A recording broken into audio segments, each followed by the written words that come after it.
Okay, welcome to EE211 Circuit Analysis 1. I'm Dr. Georgianne Provinis. The doctor is because I have a PhD in electrical engineering, although for my PhD it was in optics, which is a lot of physics. I have worked 25 years as either an engineer or a scientist. I've done analog and digital design, and I took a course very much like this when I first went to school to become an engineer. So anyway, this course is part one of a course. There is a circuit analysis 2 that will use the second half of this book. I highly recommend the second half of the book as well because there will be a lot of things in the frequency and the time domain to learn about. So let's see. So this course, let's look at the syllabus for a moment. I have it up. I apologize, it's a little bit of a generic syllabus. My division, the SAM division, requires this form in a syllabus. But nevertheless, the information we need is here. You must be qualified for Calc 4 or be currently enrolled in Calc 3. That means you've either completed Calc 3 or you are in Calc 3. That's because this course will use integration and differentiation in its description of circuit behavior. And also when you solve for how a circuit behaves. We will not do a lot of calculus till the last third of the class, the last third of the semester, but there will be quite a bit of calculus involved. Initially, your very first or second homework will have some calculus problems just to refresh your memory and see that you're applying it to a circuit. So what we learn in this class is being able to analyze all kinds of passive circuits. Those are circuits that are composed of resistor, inductors, and capacitors, but will also include a little bit of op-amp circuits in there. You will be able to analyze these circuits backwards and forwards in both the time and the frequency domain. You will be able to analyze its transient behavior. That means like when you first turn the circuit on or shut it off, and then what it does if it's just been on for a long period of time. So course description describes some of those things that you're going to learn about. Our textbook is Fundamentals of Electric Circuits by Alexander, the 6th edition, which is a new edition. If you have the 5th edition, you may be able to get by, but we'll just compare on a chapter by chapter basis. So far I'm not seeing a lot of changes. There's also an electronic version of this textbook, the 6th edition, which gives you a lot of practice problems, and although I didn't require it, I think it's pretty nice. The other thing that you will have to have is a scientific calculator, and you will have to have a copy of, well, I recommend that you have a copy of MATLAB. You can do the math in this course with a very nice programmable calculator as well, particularly when we start solving like things that have 4 equations or 5 equations and 5 unknowns, which is a matrix solution. I'll show you how to do that. It can be done on a nice calculator, but MATLAB is really a nice tool, and I'll use MATLAB in this course. There is a copy of MATLAB in the technology building on the Kauai campus. If you're on campus, you're free to use the MATLAB copy there, or maybe you should just buy your own copy of MATLAB, because if you go over to UH-Manoa will be using MATLAB in lots of its courses. So anyway, syllabus is online and on Laulima. So let's get on with the course. This YouTube is for Chapter 1, which is Basic Concepts. We are going to learn about units of measure in the engineering world, charge, current, voltage, and power. So these are all fundamental units for doing any kind of circuit analysis. The learning objectives from your author, from your textbook, are listed as follows. And I'm just going to follow, in the rest of this presentation, I'm going to go through these objectives and talk about each one. So the first thing, of course, will be units of measure that engineers use. Engineers and the entire scientific community pretty much use the same units, and I'll show you a few exceptions. We'll learn charge and current, voltage, I'm repeating myself, power and energy, which are different. And then we'll start to understand a few different circuit elements. But don't get too hung up in the circuits at this point. It really starts in on Chapter 2. So what is an electric circuit? An electric circuit is by definition just an interconnection of electrical elements. The circuit may or may not work. It may power up. It may not power up. There is no distinction in this definition. These are some common circuit elements. We will be using most of these elements in our lab. Your author has a few different notations from these common notations, and I will be sure and point them out as we go along. One thing is this is a cell, see here in the blue, but this is a battery. So a battery is actually a stacking up in series of a bunch of cells put together. I can show you that in the lab with a 9-volt battery, for example. There are actually 3 different grounds to be concerned about. The author either doesn't have grounds in a circuit. Usually he doesn't have grounds, which it doesn't really matter. You can make your 0 reference point anywhere. But in reality, there is earth ground to this symbol, chassis ground, which is like the metallic case of your piece of electronics, your case, and then there's a signal ground. So implied in all of our circuits is a signal ground, or a place where you call it 0. 2 other little comments I want to say: that there is more than one symbol for a constant voltage source. I've drawn them both here. This would be like a battery symbol, and this would be a DC voltage source. Well, I'll be sure to mention those again as we start using them in circuits. Okay, so our next, understand units of measure. Okay, so units of measure. Engineers and scientific community use the International System of Units, or the SI system. I've taken this chart from the NIST, which is a government website for metrology, or how to measure things very accurately. So there are base units in the SI system. The base units are meters, kilograms, seconds, amperes, which is current, Kelvin for temperature, moles for chemistry, and candelas for luminosity. These are the basic units of measure. All other units are derived from this units of measure. For example, we know that an amp is an amount of current, but amp is derived from a coulomb per second. So it's a derived unit. An amp is a pure unit, but the unit of charge, coulombs, is derived. So we'll talk about that more coming up. So you can derive a whole bunch of other units from these basic units. There are other systems of units. Like I said, engineering and scientific community use the SI system. The English engineering system, which is foots and pounds and degrees Fahrenheit, that's an English system, and of course you can translate between the two. SI is sometimes called MKS for meters, kilograms, and seconds, and then there's a CGS version that chemistry likes to use, which would be centimeters, grams, and seconds, CGS versus MKS. So next, let's see, next in our understand relationship between charge and current and how to use these, and then we'll understand voltage next. Okay, so now we're going to talk about section 1.3, charge and current. Your author exclusively uses a small q for charge and a small I for current, but many times in the engineering world, capital I is a DC current and small I is a AC current.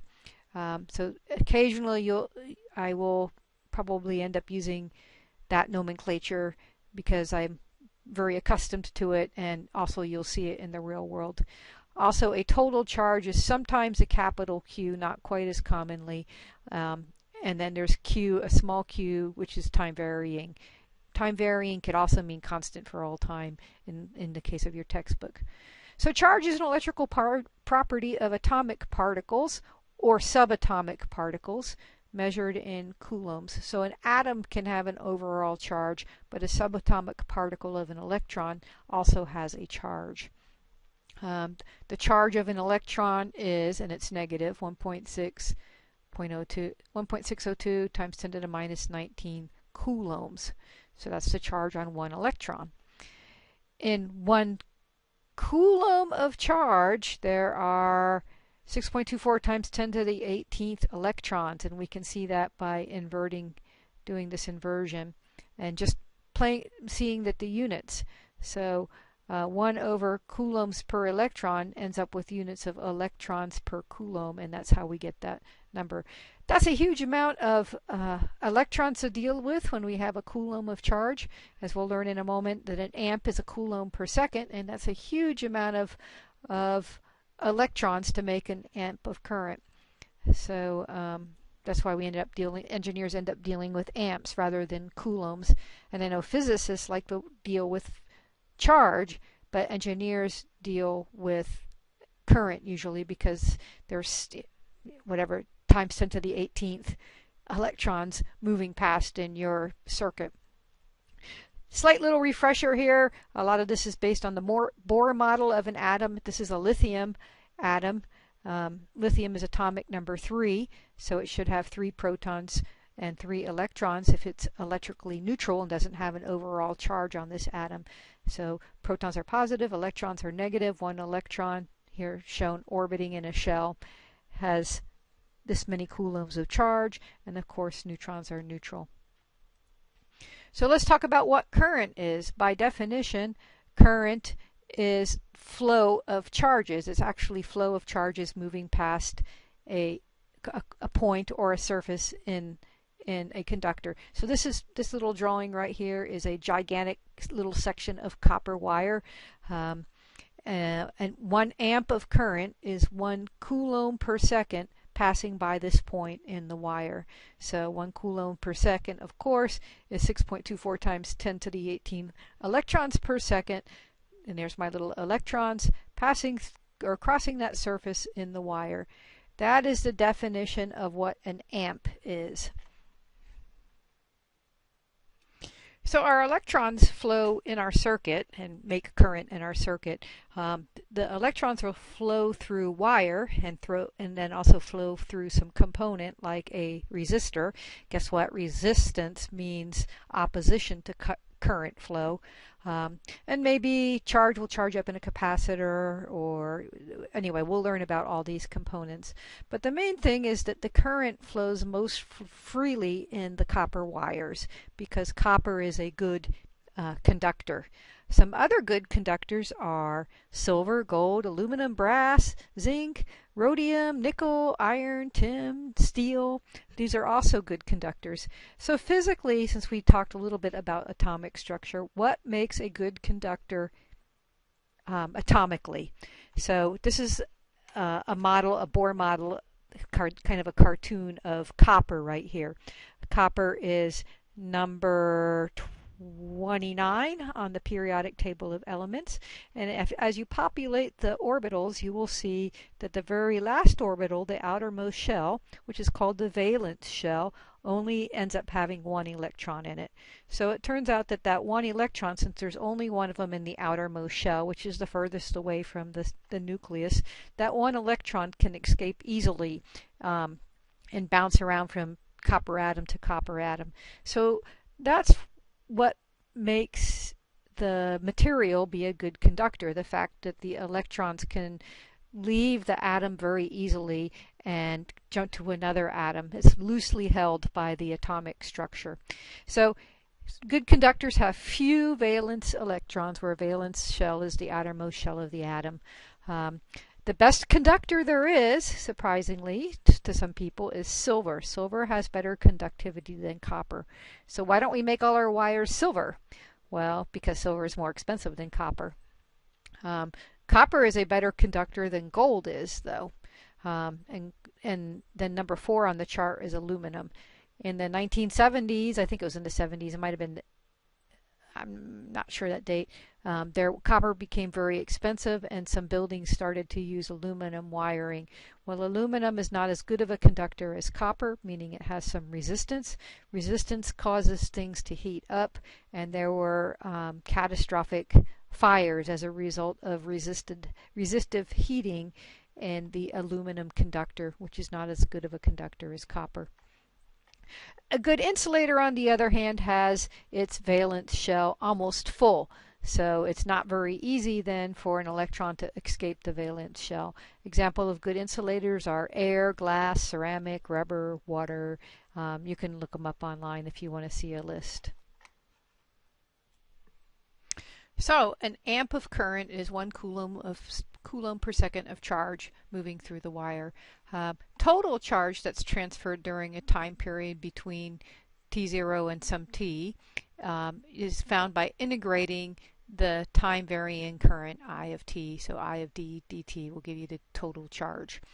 So now we have this other distinction of DC and AC current. So direct current is current that flows only one direction in the circuit, and it can be constant or time varying. So on the chart on the right, I have a constant DC current right here. But the current, as we will see, is only flowing one direction. And alternating current is a current that changes direction with respect to time. And the biggest example we have is the 60 hertz current coming out of your wall. So if you notice in your house, you have a circuit breaker, and there'll be like 20 amp fuses, 30 amp fuses. But that means that that particular circuit can supply 20 amps of current. I should say circuit breaker, not fuses. That particular circuit can supply 20 amps of current, AC, so it's AC current. But what's actually happening is at a rate of 60 times per second, or 60 hertz, the current is traveling in one direction, and then it's switching directions and traveling the opposite direction, etc. So in all honesty, if you have an incandescent light bulb in your house, your light bulb is actually turning off and on at 120 times per second. It's on right here, it's on right here, and there's this brief little instantaneous moment in time when the light bulb is turned off. Some people are sensitive to the 60 hertz, and we call it a 60 hertz flicker. So some people see the 60 hertz flicker of things. You don't see it in fluorescent light bulbs, because when you go in a dark room and you turn off your fluorescent lighting, you will see that there's a little afterglow on the fluorescent light bulbs that lasts for a little while. It continues to fluoresce even in the absence of the voltage biasing it. So you don't get to see a 60 hertz flicker on a fluorescent light bulb. So now let's talk about conventional current flow versus electron flow methods. Some modern textbooks want to, and this is a modern textbook we have, some textbooks, especially in an electronics program versus a engineering program, they will talk about the direction of current flow, and they will actually use the direction that the electrons are flowing in a circuit. And then there's this term called conventional current flow. So I'm going to draw it here in a moment. I'll show you what I mean. So your book uses conventional current flow, but let me show you. So I have a symbol for a battery, and let's say my battery is powering something simple like a let's make it a light bulb. It's just powering a light bulb. No big deal. I have a battery powering a light bulb. I can take a battery, stick a light bulb across its terminals, and my light bulb will light up. So this is the positive side of the battery. This is the negative side of the battery. So the positive side always has this longer bar on it. So electron flow methods of analysis recognize the fact that the electrons are actually flowing from the negative side of the battery, and they are attracted to this positive side. So there's a deficiency of negative charge here, so electrons are attracted and the electrons move over to this side. So electrons are really moving that way in the circuit. However, conventional current flow, I'm going to redraw my circuit. Here's my light bulb. Conventional current flow analyzes circuits the way engineers first analyzed it when circuits first came into being, and in some cases it makes sense the way we analyze it. So originally engineers thought of this is the positive side, this is the negative side, this maybe is at earth ground down here, and so this side is supplying power or current to the circuit, and over here we're at 0 volts on this side of the circuit. And so they thought of a battery as supplying the power to the circuit, and then this is the return side. So originally engineers had current flow, and I'm going to write an I for DC because this is a DC power supply right here, a DC battery. So I'll write a capital I for current. So conventional current flow says we are going to draw our current in the circuit as coming from the positive side of the source and then going out to the circuit.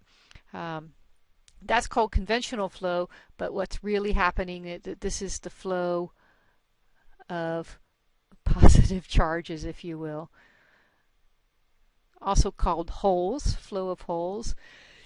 But if you think of electrons jumping from, here's my copper atoms, and an electron is jumping from this one over, it jumps over to here, and electrons are jumping along, and current is ending up, electrons are ending up flowing that way. And if you have a good imagination, then you can then imagine that when an electron leaves this copper atom, it's now positively charged, and so negative charges are moving to the right and positive charges are moving to the left. So conventional current flow is the flow of positive charges. It's also flow from the positive side of the source to the negative side of the source. And there are some cases where it makes sort of intuitive sense to think of it this way, especially when we do LED circuits, because of the way LEDs are one-way devices. But anyway, so that's conventional current flow versus electron flow methods. You may see both in literature from time to time, so keep it in mind. Okay, so before we do an example, I realized your textbook kind of left off something. I said current was the rate of change of charge, so like 1 amp is 1 coulomb per second. Oh, I just didn't cover it. So electric current is the time rate of change of charge measured in amps, which I said that a moment ago. If I go back one slide, I want to show you where equation 1.1 comes from. They stated it, but let's show. So this is equation 1.1 in your textbook. So if I take that, my total charge is that integral, I'll leave it indefinite of how much current is in coulombs per second times seconds, and I'll get my total charge over a period of time. If I differentiate both sides of this equation, I get dq then is I of t dt, and then solving I can get I of t equals dq over dt, and that is the definition of electric current. So I as a function of time is defined, of current is defined as the time rate of change of charge. So you can see rate of change of charge, time rate of change of charge is occurring right here. So that was equation 1.1. So now let's go on and do our example problem. This one right here. It's actually done in your book, and they actually give you the solution, so I'm not going to get to work through it. This is a chance for you to refresh your calculus. I think this is the main point of this this problem. But it says we have a total charge entering a terminal, so that's a terminal in a circuit, of Q is this function of time. Millicoulombs is those units. Calculate the current after a half a second has gone by. So calculate the current, instantaneous current at t equals 0.5 seconds, not a total current. So using our equation, I equals dq dt, we have q is a function of time, so dq dt, and this is something where you're going to have to differentiate in pieces, so apply your identities. Now when you differentiate something with respect to time, I like that the author has put units. Q was in millicoulombs, but when I do the ddt of it, it's millicoulombs per second, because it's sort of algebraically like dividing by dt, which is dividing by a time unit. So you can do the math there, do the derivative, and then just plug in at t equals half a second. What answer do you get? So my units right here are millicoulombs per second. A coulomb per second is an amp, but it's a millicoulombs per second, so my units here are milliamps. The next problem in your textbook also is just a practice in doing derivatives, I think, because it is with an exponential, I believe. Yeah, the next example is a derivative with an exponential. So that one's actually an easier one. Example 1, 2. And example 1, 3. Let me bring it over here. We can look at it.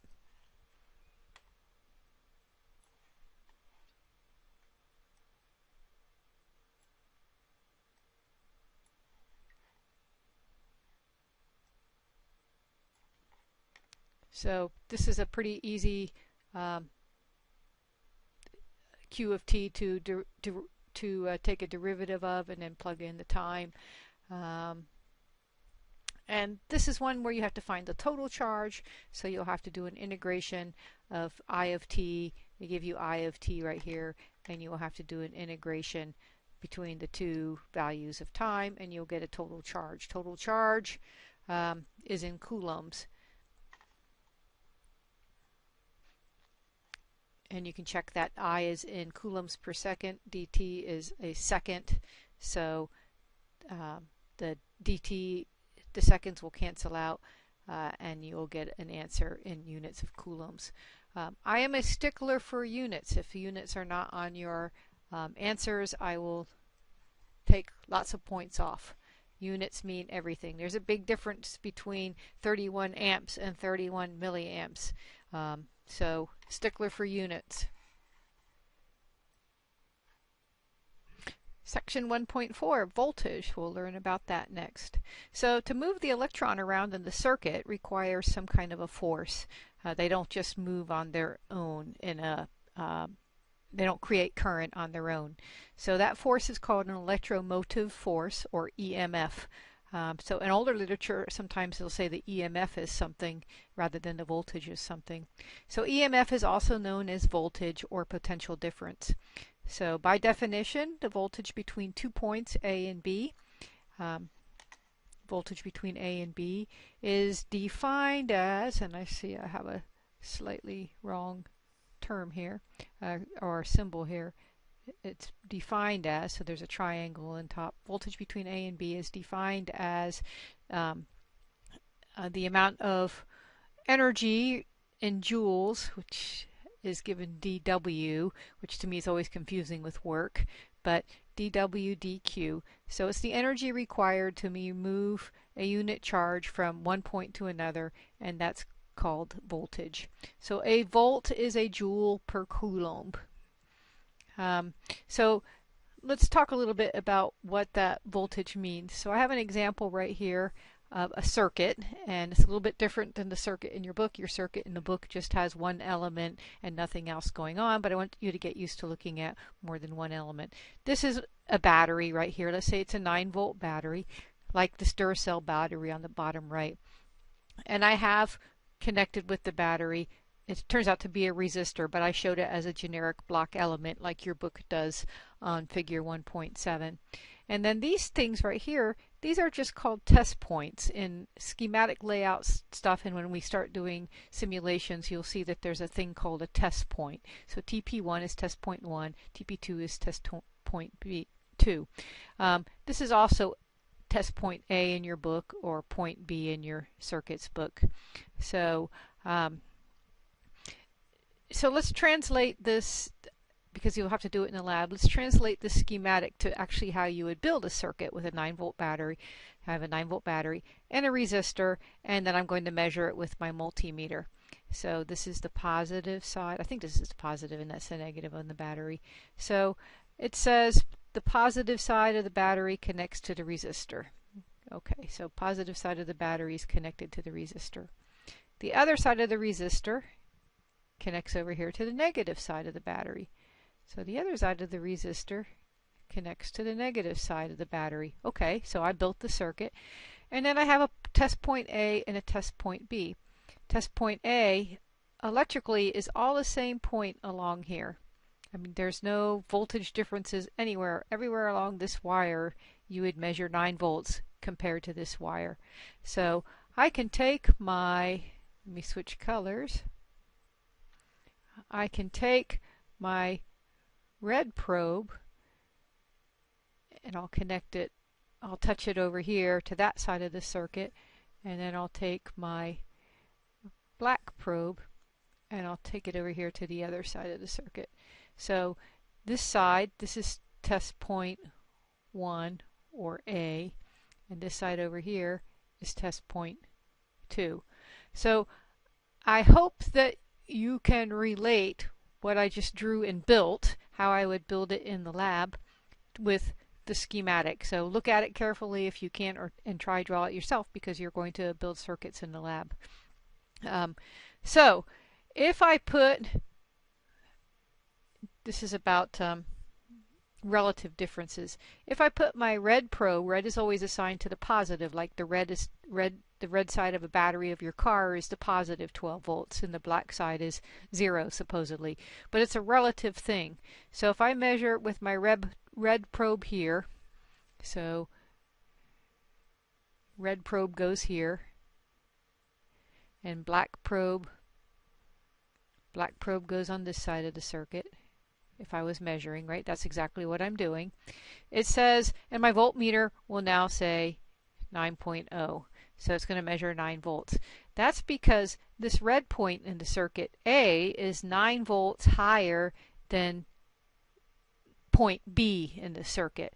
So there's a potential difference of 9 volts, with A being at 9 volts above B, or a potentially high potential difference at 9 volts above point B. If I switched my probes around and flip them around the other way,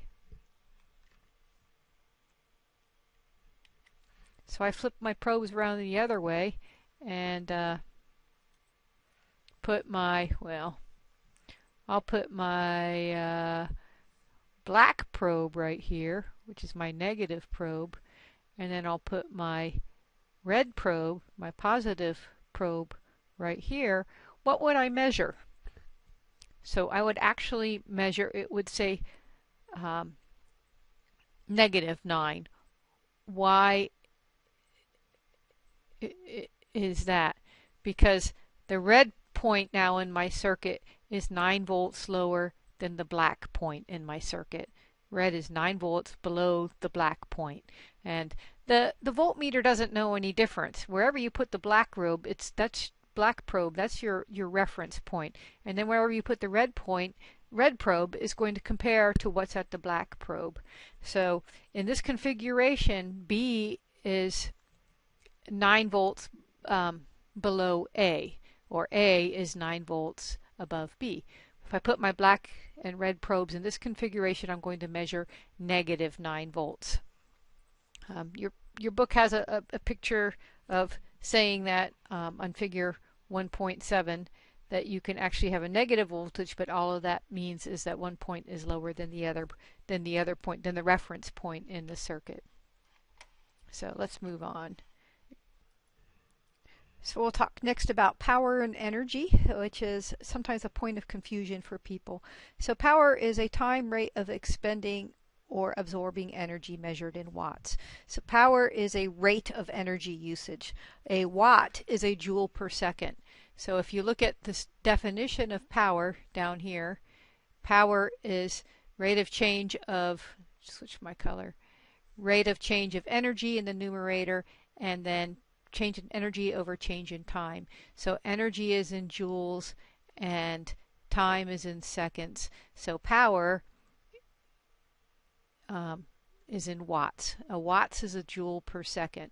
So energy is joules, power is in watts. So let's look for a moment at our electric bill. So some people will say that's your power bill. It's not really your power bill, it's your energy bill. So let's say I got a bill that I used 50 kilowatt hours of I'm going to show you that this is how much energy used, and that power is a rate of energy usage. But I'm just going to make it simple just because I'm going to have nice numbers to mess with. So let's say I really only used 50 watt seconds. So all of you can convert kilowatts to watts and hours to seconds, right? So let's say my electric bill says I used 50 watt seconds. Well, 50 watts is a joule per second, and then times second. So I used 50 joules of energy. So why traditionally the electric company gives you your bill in kilowatt hours, I'm not sure the history behind that, but really a kilowatt hour will translate into some number of joules of total energy that your household absorbed or expended. So now a little bit more. I need a new slide. So power supplied, there's a conservation of energy that must occur. So the power company supplies you power, and then the circuit, which is all of the households consume the power, or really energy, right? We're so used to saying power, but it's really energy. But by conservation of energy, the power absorbed must be equal to the power supplied. Your book makes kind of a deal about the passive sign convention used when calculating power. So I'm going to go over that here for a moment. This convention, if you keep it in mind, will be really useful when we get later on to the chapter about transformers, because it will become critically important. So let's say, let's go back one slide. One more thing about power and energy. So power is in watts and energy is in joules. And I'm going to look at a circuit for a minute. I have a circuit. It has 10 volts DC, and it has, I'll just call it the load. I don't know what it is. It's something that's consuming the energy. So power is a rate of energy usage, and power, this part that's absorbing in the circuit, so current is in the circuit, this element right here heats up and it dissipates heat. So heat will come off the circuit. I'm sure you know your computer heats up, or maybe you have a fancy computer with chillers in it. So the power that is being used up by your circuit performs work in the circuit, and it gives off heat. So that's the power being expended and absorbed by the circuit. So if my circuit is given 10 volts, then my circuit must use up 10 volts.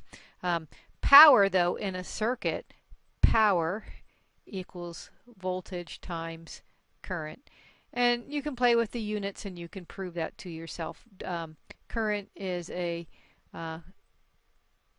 joule, an amp per second, and go back to the voltage units and then reduce it to your fundamental units, and you'll see that you can get power is voltage times current in a circuit. So I said that this is positive, this is negative. My circuit convention, current is leaving the positive terminal of my battery and entering into this component. So what we end up doing is putting a sign convention on all of our circuit elements. I'll say that's plus and that's minus. Why? Because I go up 10 volts between this point, and then I better go back down 10 volts between this point and this point, so everything balances out and I have conservation of energy. So let's say that this is, let's make up some value of current. We have, my current is 2 amps. So I have 10 volts and 2 amps. So my supply, my battery, which is my battery, is 10 volts and 2 amps, and I know that my load, which is probably a resistor, but my load is going to use up the 10 volts and 2 amps. 10 volts times 2 amps is 20 watts.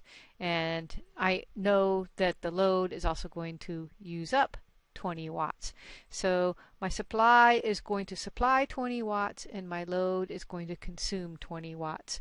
But let's look at what the sign convention is. The sign convention says that when current enters through the positive terminal of an element, then power is positive.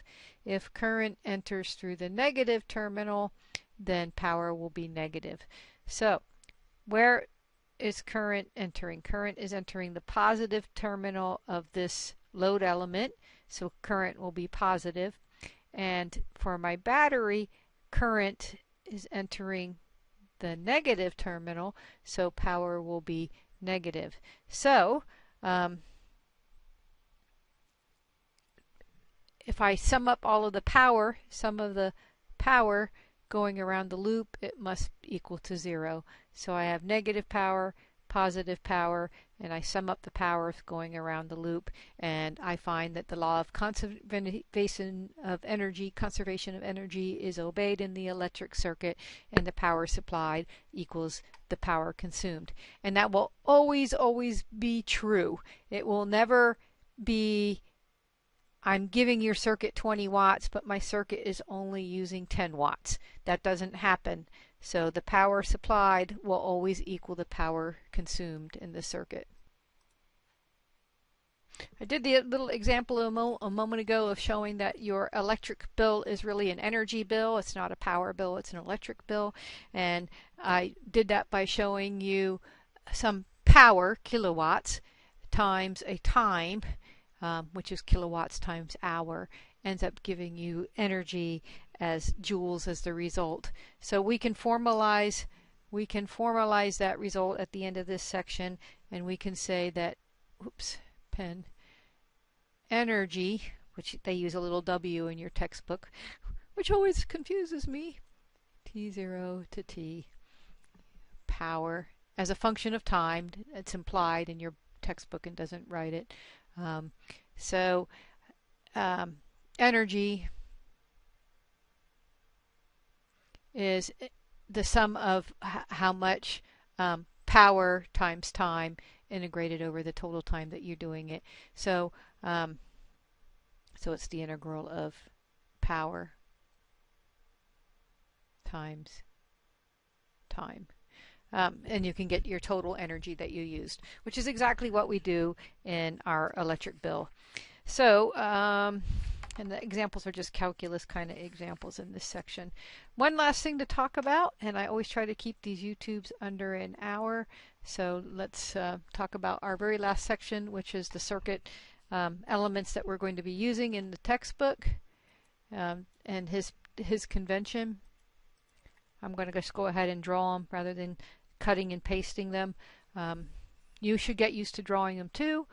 Matter of fact, on your homework, I require you to draw out your problems. I do not use online homework things. So let me just draw a few symbols here. So this is for current. Current is in units of amps, right? This symbol is a constant current source.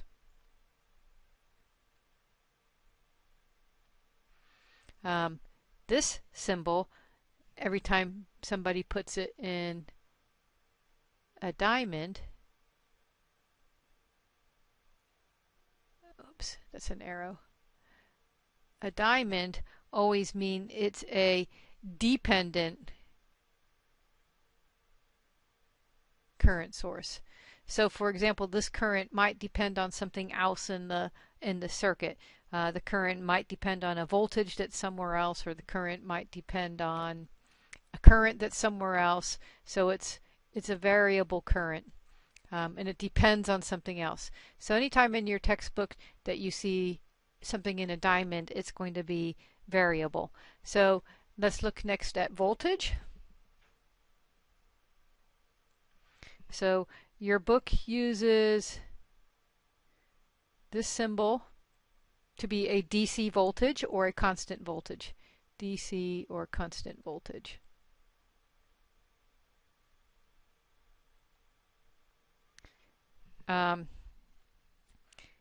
Your book also at times uses,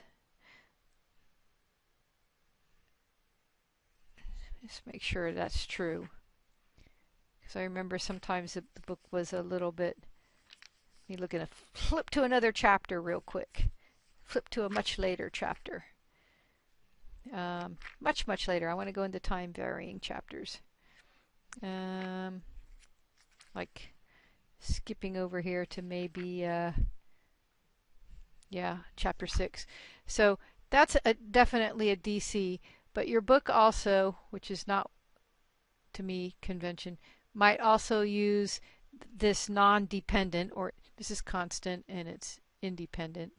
It doesn't depend on anything else. This is constant DC voltage. It's also independent.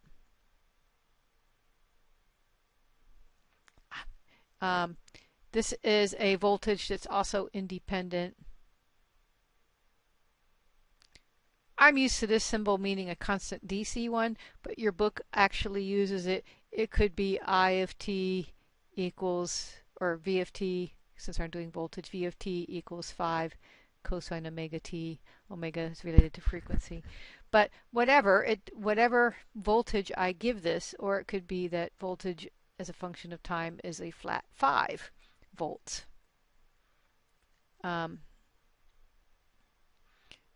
any case, it's independent. It doesn't depend on something else in the circuit. If I have a dependent voltage source, guess what? It's going to be in a diamond shape and the polarity is always shown. So that's dependent. At least in this first chapter, your textbook just makes generic circuit elements that look like this. It doesn't tell you what that circuit element is, but the EIC, which is a standardizing organization, would actually make that be a resistor, but oftentimes a resistor is also given the symbol like that. But for this chapter, they don't really specify what the circuit elements are. They just give you a generic rectangular looking element mostly. Okay, so that's at 47 minutes for this YouTube. I keep the YouTubes under 1 hour, and that pretty much covers chapter 1. Go forth and enjoy your homework. Oh, lab. I think I sent out an email on it, but coordinate with me about what the lab time is. All right, thanks. Bye.